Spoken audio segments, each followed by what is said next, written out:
Bonjour à tous, ravi de vous retrouver depuis le Musée national du sport pour un nouveau numéro de Côté Sport avec au programme cette semaine un invité. Comme chaque semaine, j'irai le retrouver dans quelques instants, Sébastien Filippini. Il est le président d'Anices, une association qui s'occupe de promouvoir notamment le handisport dans la région et partout en France. Des sportifs récompensés au niveau national et international. Vous le verrez, il y a de très belles choses qui sont réalisées autour d'Anices. Et puis, comme d'habitude, vous retrouverez en milieu d'émission votre focus de la semaine, avant de terminer avec les dernières images qui ont fait l'actu sportive ces derniers jours sur la Côte d'Azur. Tout cela et bien plus encore, c'est dans ce nouveau numéro de Côté Sport qui commence maintenant.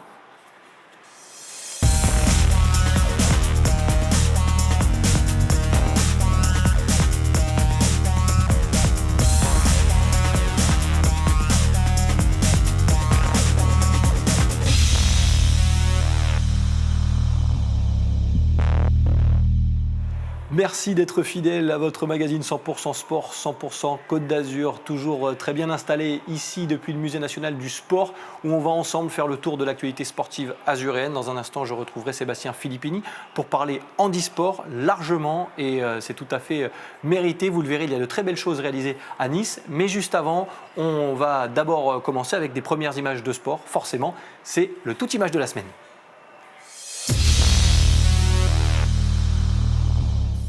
On commence ce tout image avec le basket et la Pro A. L'AS Monaco était en déplacement à Hyères-Toulon et a conforté sa place de leader. Malgré un très bon retour des locaux en seconde mi-temps, les joueurs de la Principauté ont tenu. L'essentiel était déjà quasiment acquis puisque la Roca Team menait 50-26 à la pause. Le relâchement de la seconde période restera donc sans conséquence. Score final 80-71, 21e victoire pour Monaco cette saison. Monaco plus que jamais leader de Pro A. Toujours en Pro A, mais cette fois-ci en bas du classement, rien ne va plus pour les Sharks d'Antibes. Et pourtant, ce match face à Dijon avait bien démarré. Les Azuréens vont même faire la course en tête pendant la majeure partie de la rencontre. Mais dans les 10 dernières minutes, Dijon va infliger un terrible 18-5 aux Sharks. Incapables de stopper l'hémorragie, les hommes de Julien Espinoza s'inclinent 61-52. Et au-delà de la défaite, Antibes prend un gros coup derrière la tête.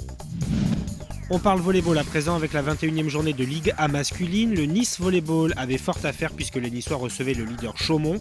Et dans cette rencontre, la logique va être respectée puisque les hommes de Mladen Kazic vont subir la loi d'une équipe de Chaumont intraitable. Malgré une défaite 3-7-1, Nice assure sa place dans les 8 premiers et pourra donc jouer les playoffs face à Montpellier. Une satisfaction bien évidemment pour le promu azuréen. Voilà pour ces premières images de sport qui concernent les clubs azuréens. Dans quelques instants, on va parler handisport largement avec mon invité de la semaine. Mais juste avant, on jette un œil et on récapitule les derniers résultats, toutes compétitions confondues, en tableau. En football, pas de Ligue 1 ce week-end, mais 3 matchs de CFA. Nice s'incline sur sa pelouse, 1-0 face à Colomiers. Monaco B bat Marignane 4-3 et Fréjus Saint-Raphaël s'incline lourdement à Rodez 4-0. Rien ne va plus en Pro A pour les Sharks d'Antibes, une nouvelle fois battus à Dijon. En revanche, Monaco poursuit sa série en s'imposant à Hyères-Toulon 80-71. Il y avait du hand cette semaine chez les hommes en première division, défaite de Saint-Raphaël à Dunkerque 27-23. En National 1, large victoire du Cavigal Nice contre Vernouillet 50-31. Toujours en handball, mais chez les filles de National 1, 2 défaites pour les clubs azuréens. Celle d'Antibes-Juan-les-Pins à l'Aviron Bayonnais et de l'OGC Nice Handball face à Bruguière. Mauvaise soirée également en Liga masculine de volley. Nice est battu par Chaumont et Cannes, malgré son succès face à 7, devra disputer les playdowns. En Liga féminine, le week-end a été bon. Le Canet bat Mulhouse 3-7-0. Même score pour le RC Cannes face à Terville-Florange et succès de Saint-Raphaël 3-7-2 contre Nantes. Enfin, on termine avec le rugby et un match de Fédéral 1. Grasse est battu par Groslay 27-17. Voilà pour ce qui est de ces résultats sportifs. On espère avoir été complet, avoir fait le tour.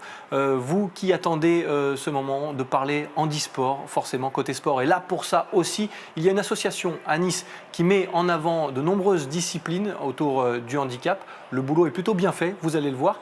Et le président d'Anices, c'est Sébastien Filippini. C'est mon invité de la semaine et je le retrouve tout de suite.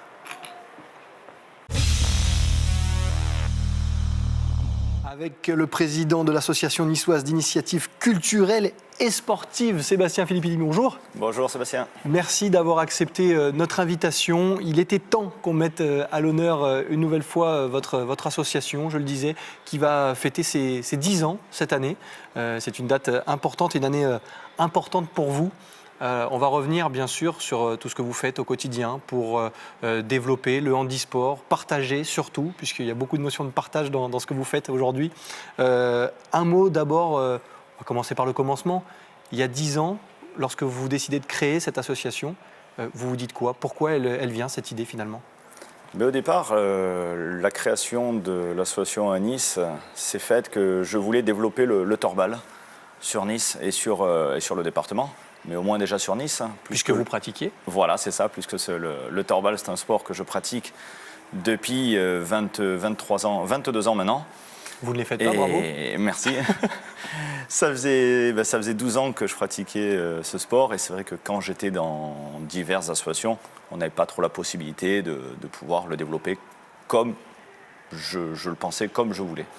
Et voilà, ça fait que sous mon impulsion, avec mon épouse et avec également mon père qui est le trésorier et également Stéphanie qui a été à l'origine pour m'aider à mettre en place et la création de l'association. Voilà, tout s'est lancé sur le développement du torbal. On va bien sûr en parler de cette discipline, expliquer un petit peu aux gens finalement ce que c'est, parce que ce n'est pas une discipline qu'on a l'habitude, en tout cas, de mettre en avant régulièrement. Nous, on est là pour ça aussi, et c'est aussi pour ça qu'on est là avec vous aujourd'hui. Je reviens juste un petit peu sur l'association à Nice, à Nices, les deux se disent, on a bon pour les deux. C'est ça. Combien d'adhérents aujourd'hui au sein de votre association? Aujourd'hui, on frôle les 170 adhérents à l'année. D'accord. Ouais. Et généralement, ces personnes découvrent l'association par quel biais? Quel est le profil des gens qui viennent vous voir? Parce qu'on le rappelle, tout le monde peut venir frapper à la porte. C'est ça, tout le monde. Déjà, c'est grâce à vous, parce que on médiatise, ça permet de faire un coup de projecteur sur le club. Mais après, c'est vrai que c'est avec les manifestations qu'on organise sur Nice, ça permet également de pouvoir mettre en lumière l'association, le sport, les sports et l'association. Vos adhérents ils sont forcément niçois, on va dire à 95%? Niçois et sur le département. Ouais. On a des gens qui sont de Juan-les-Pins. On a des gens et nos entraîneurs, Carolina qui nous entraîne au niveau de la section masculine, qui vient de Fréjus, et Michael qui entraîne la section féminine, qui vient également de Fréjus. Alors vous imaginez où on va les chercher.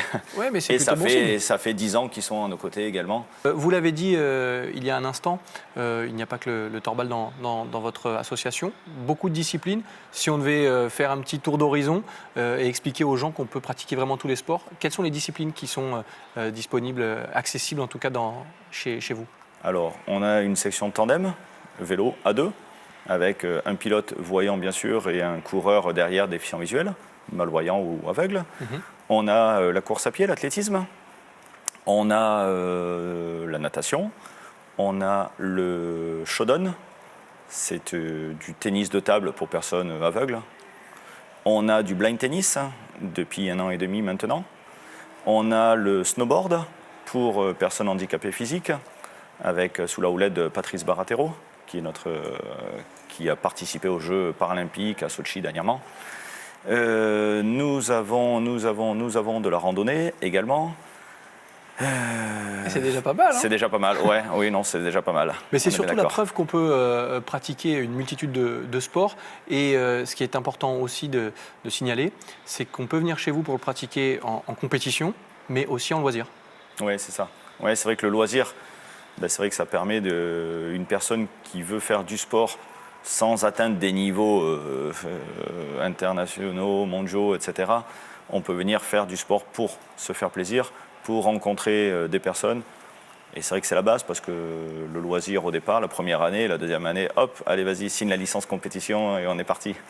Bon, les 3/4 des personnes qui sont inscrites en loisir la première année, ça dépend dans quel sport, font de la compétition après. Mais sinon, bien entendu, le loisir reste accessible à tous, comme la natation. Toutes les personnes qui font de la natation font du loisir. On a aussi du fitness, c'est en loisir. La randonnée, c'est du loisir. Voilà. Oui, avec des niveaux assez intéressant parce que la randonnée, hier ils sont partis faire une randonnée avec 650 mètres de dénivelé. Ah bon, on a une région qui est assez propice à tout ça. Voilà, c'est ça, on a cette chance-là. Le tandem, au niveau de la section tandem, on a un tandem assistance électrique, ça permet d'en avoir pour tous les niveaux et d'en faire pour tous. On peut proposer une sortie de 30 km comme on peut faire des sorties 70-80 km. Alors je voulais qu'on revienne sur une de ces disciplines, le torbal, puisqu'on en a parlé un petit peu depuis le début de cette émission. Forcément, un mot pour les gens qui découvriraient ce mot, si on devait résumer ce sport. Torbal, c'est le premier sport collectif pour les personnes déficientes visuelles, malvoyantes et personnes aveugles. Et il a été ouvert aux personnes valides et aux personnes voyantes depuis 12 ans. Voilà. D'accord. Ça fait que ce sport se joue à la main et se joue dans un gymnase. Plus que tout le monde joue avec un masque pour qu'on soit tous à égalité. Que ce soit la personne voyante, le masque, elle est aveugle. La personne malvoyante, avec le masque, elle est aveugle également. C'est qu'on est tous pareils. Dans certaines associations, on intègre, j'allais dire, les non-voyants au sport. Vous faites finalement l'inverse et par le torbal, c'est un peu résumé aussi ce que vous faites dans l'association. Vous intégrez les voyants, les valides entre guillemets, à vos disciplines, à vos compétitions. C'est ça. Tout le monde est en train de dire il faut l'intégration des personnes handicapées, il faut l'intégration, il faut les intégrer. Nous, la différence, c'est ça, c'est le contraire. Nous, on intègre les personnes valides à pratiquer notre sport, à pratiquer un sport au sein du club, mais en ce qui concerne le torbal, c'est à pratiquer notre sport. Après, bien sûr, on a cette chance de pouvoir avoir la mixité à tous les niveaux et dans tous les sports. C'est en tout cas un bon résumé de ce que vous faites au quotidien avec cette association pour parler handisport et pour en parler à tout le monde.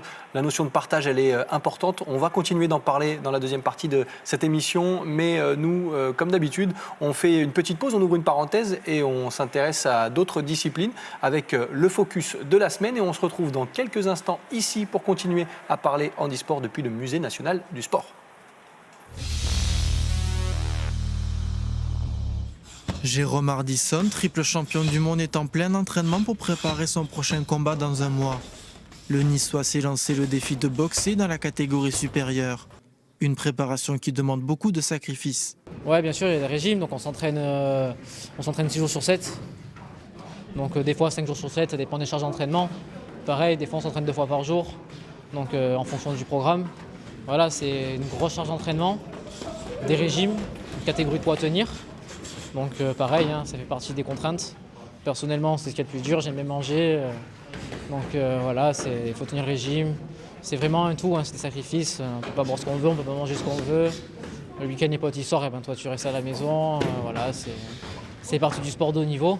Tout comme Jérôme, Jonathan se prépare aussi à combattre. Aménager sa vie sur et en dehors du ring n'est pas toujours facile pour ces sportifs. Pour ma part, c'est de l'organisation, puisque je travaille à côté. Il faut organiser la vie professionnelle, la vie sportive, la vie de famille. Donc c'est énormément d'organisation. Outre ces deux boxeurs, Kamel Djebir et Grégory Grossi monteront également sur le ring pour une ceinture mondiale. Coaché par Edmond Hardisson, pionnier de la discipline en France, l'Hardisson Nice Full Contact sera donc à l'honneur. Pour nous, c'est une grande fierté parce que je crois qu'à Nice, nous sommes vraiment les représentants du full contact qui a eu tendance à disparaître au profit d'autres sports de combat. Et de surcroît, nous présentons 4 Niçois fiers de porter haut les couleurs de notre ville. Donc c'est vrai que pour nous, c'est une immense fierté et j'ose espérer que nous offrirons une soirée à la hauteur des attentes de notre public.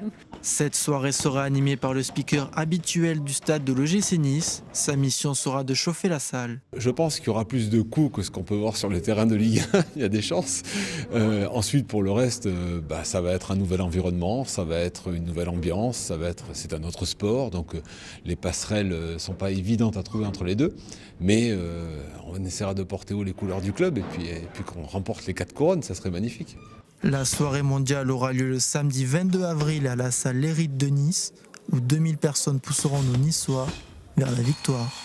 De retour depuis le Musée national du sport pour continuer à parler handisport avec Sébastien Filippini, le président d'Anices, association niçoise d'initiatives culturelles et sportives. On parle, nous, dans Côté Sport, forcément de ces disciplines sportives qu'on a évoquées en première partie. Alors, on va revenir sur un événement qui s'est déroulé il y a quelques semaines maintenant. Vous avez été largement récompensé lors de la cérémonie des Victoires du sport. C'est aussi, cette cérémonie, un moyen de confirmer que vous êtes à part entière des représentants du sport niçois du haut niveau. Un mot sur ce que ça représente pour vous, ces Victoires du sport? Une grande fierté, puisque le handisport est mis à l'honneur également, comme tous les autres sportifs, féminins et masculins à l'échelle valide. Et c'est vrai que le handisport est également mis à l'honneur. Ça fait que pour nous, c'est une grande fierté d'y être tous les ans, parce que tous les ans, on a la chance d'avoir des sportifs qui gagnent des titres, que ce soit des titres de champion de France ou champion d'Europe ou champion du monde également. C'est vrai que pour l'association, c'est une belle vitrine d'être aux Victoires des Sports, qui est organisée par la ville de Nice. Et plus qu'on est un club niçois, pour nous, c'est une fierté d'avoir des sportifs et des étoiles montantes du club à être présents tous les ans. Et à gagner des trophées également. Bien sûr, voilà, hein, c'est vrai que les trophées, c'est toujours intéressant d'en avoir. Et de remporter les Victoires des Sports, c'est toujours un plaisir. Et on va dire un mot sur l'une de ces étoiles. Forcément, le vainqueur cette année dans cette catégorie handisport que vous connaissez bien, Maxime Montagioni, champion de parasnowboard. C'est un beau, j'allais dire une belle locomotive pour tous ces sportifs qui vous suivent dans cette association. Tout à fait, surtout que Maxime nous a rejoints depuis 3 ans maintenant.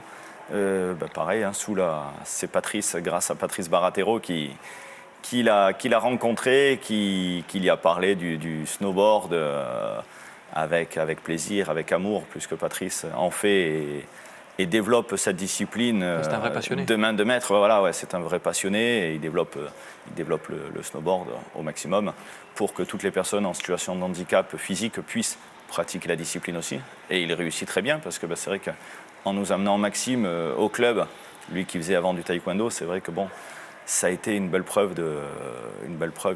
Il a eu du flair, je pense. Les récompenses sont souvent individuelles, mais le travail, lui, est collectif.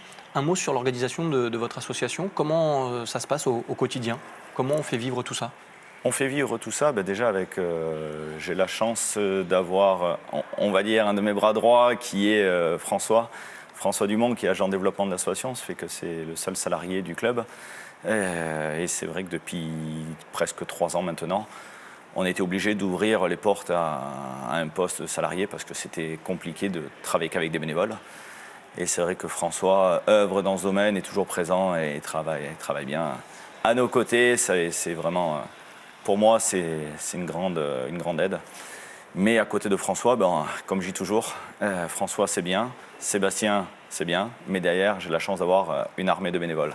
Et c'est ce que j'allais dire, c'est très important parce que le quotidien il passe par là. Voilà, ça n'a pas de prix parce que c'est pareil. J'envoie un mail à tel bénévole, il va me répondre, à l'autre bénévole, etc. Et chacun à son niveau.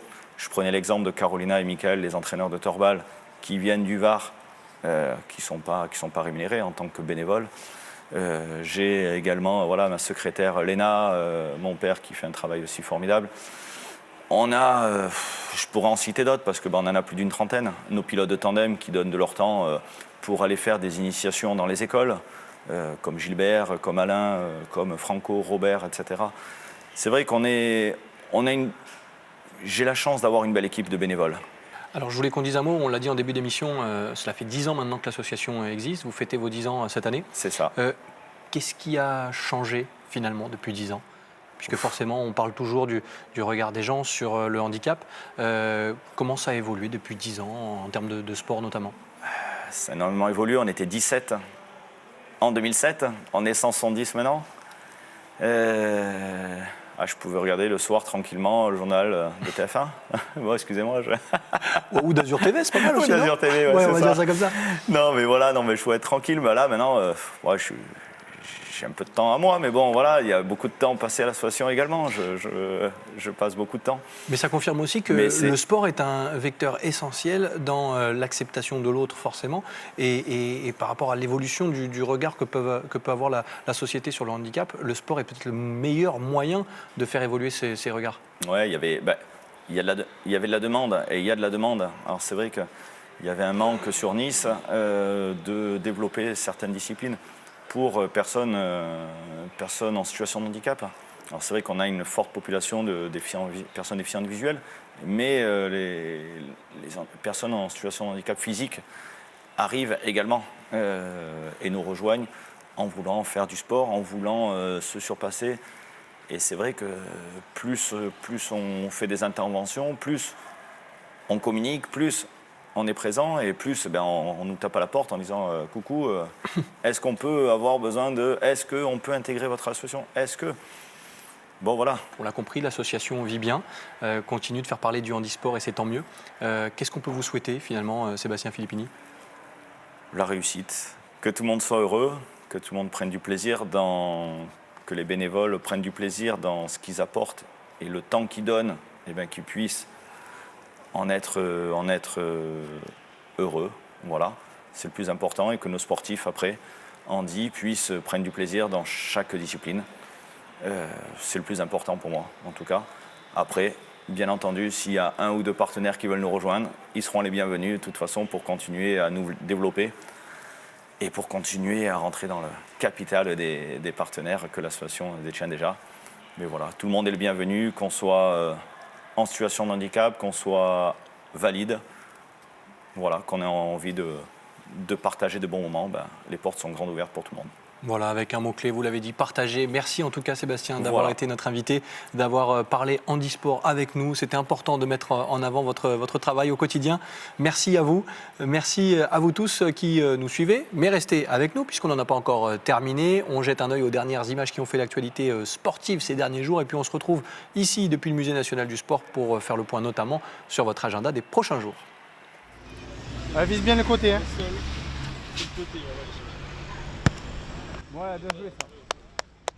Séance de pénalty avec Valentin et Céric. Échange de balles avec Super Mario Balotelli. Match intensif aux côtés de Dante. Ces jeunes aiglons sont sur un petit nuage rouge et noir. C'est comme un rêve parce qu'on les voit à la télé et après on est juste à côté d'eux, tout ça, donc c'est comme un rêve. Super bien. On leur fait des frappes. Qu'ils sont très forts au goal, que peut-être ça mériterait qu'ils soient premiers du championnat. On fait des matchs, on essaye de marquer dans les cages, on fait des slaloms. On m'a gardé ça en surprise.